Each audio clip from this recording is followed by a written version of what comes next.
sobre a deterioração da imagem do país, né, que o Bolsonaro tem promovido aqui. Fez historicamente uma destruição das nossas relações internacionais, né? E com a pandemia isso fica ainda muito pior, né? Muito mais grave. Como é que tem sido isso, né? Como é que tem sido essas críticas, esse olhar do mundo para o Brasil, que agora o Brasil chama atenção, né? Antes era um desempenho ruim, né? Mas aí a gente foi conseguindo piorar cada vez mais, a ponto de várias entidades, vários governos olharem para o Brasil como um laboratório a céu aberto. Essa semana, o Médicos Sem Fronteiras fez uma crítica dura, né, ao Brasil especificamente. A gente já foi criticado também pela OMS, a Organização Mundial de Saúde, né, e é isso, né, a gente vira um exemplo do que não se fazer. A gente deve virar caso de estudo por aí, né?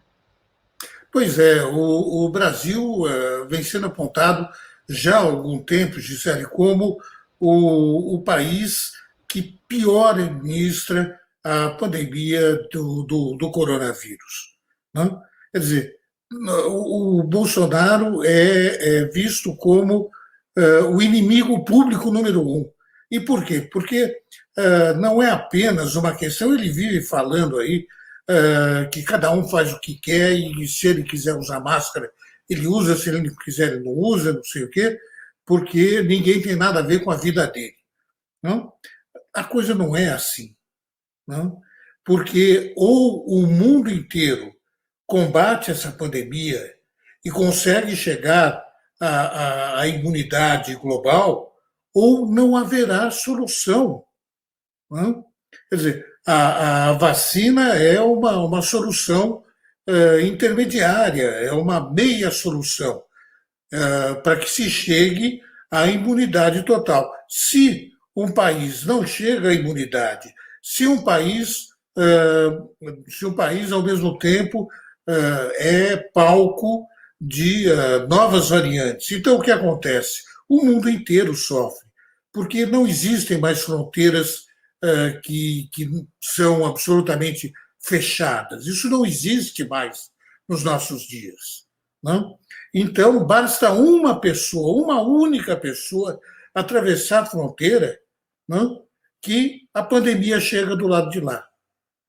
Então, o mundo inteiro está preocupado, com o Brasil particularmente, e o Brasil é considerado, então, esse inimigo público número um, como eu disse agora há pouco. Não fui eu que disse, vários líderes, inclusive, já disseram isso, e essa foi, inclusive, a expressão utilizada pelos deputados europeus no Parlamento Europeu aqui de Estrasburgo. E tanto é um problema global que hoje o G20, o grupo dos 20 países mais ricos do mundo, estão reunidos na Itália para discutir exatamente o primeiro tema, o principal, é o combate à pandemia. É o combate à pandemia, a questão das vacinas, a questão da distribuição das vacinas aos países mais pobres. Então, você vê que não é uma questão individual de cada um faz o que quer. Não é isso. Essa é uma visão burra, não? Da pandemia. É uma visão totalmente caolha do que acontece no mundo. Não? Agora, essa é exatamente a visão do genocida que preside hoje o Brasil. E você falou exatamente dos Médicos Sem Fronteiras, né? Então, os jornais aqui estão publicando esse posicionamento dos Médicos Sem Fronteiras, que então apontam o governo brasileiro como um governo responsável pela morte de centenas de milhares de pessoas. Não? Então, é um posicionamento do Médicos Sem Fronteiras que é sem dúvida alguma, uma das principais ONGs do mundo, uma ONG que é respeitadíssima no mundo inteiro. A situação internacional do Brasil é a pior possível. Nunca. Olha, eu estou aqui, Gisele, desde 1978. Né? Cheguei aqui em 1978. E nunca, em nenhum momento, a imagem do Brasil foi tão ruim quanto é hoje, nem sequer durante a época da ditadura militar. Nem durante a ditadura militar a situação do Brasil era tão vista de forma tão ruim. Todos os jornais hoje publicam matérias que são matérias criticando a atitude do governo brasileiro. Isso é algo que a gente lê muito, né? Também do Jamil Chad, que está há décadas em Genebra e fala tanto quanto o Brasil vem sendo ridicularizado pelas autoridades que circulam ali pelas organizações internacionais, né? Onde ele está muito, né? A ONU, por exemplo. Luiz Francisco pergunta aqui: Médicos Sem Fronteiras é sério? Acho que você acabou de responder, né? Uma crítica importante do Médicos Sem Fronteiras recentemente foi sobre o sistema COVAX, né? Diz que foi um sistema falido de distribuição de vacinas.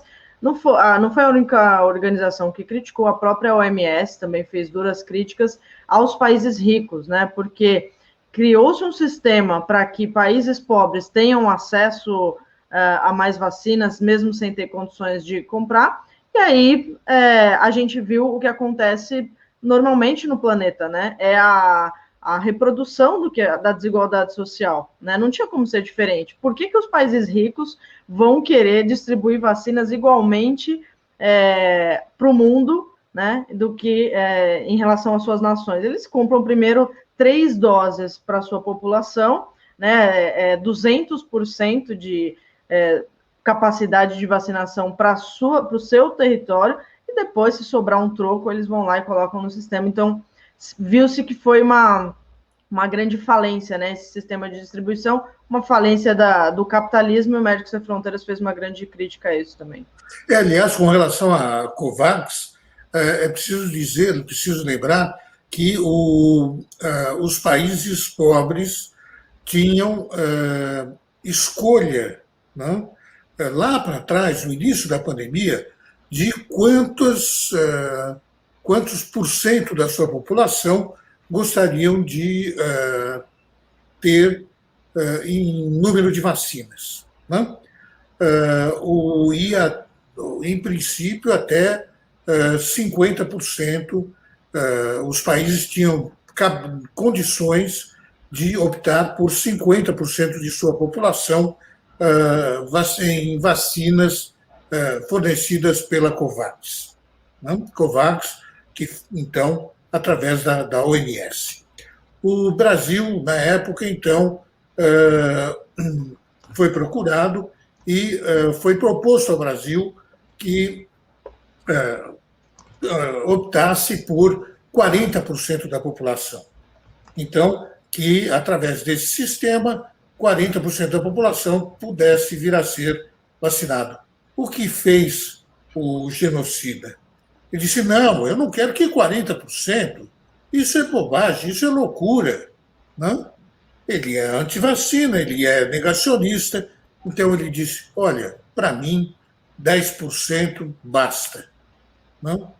Então, saibam aqueles que não conseguiram ser vacinados até agora, não? Que também, através da COVAX, o genocida está matando brasileiros, porque ele não quis vacina.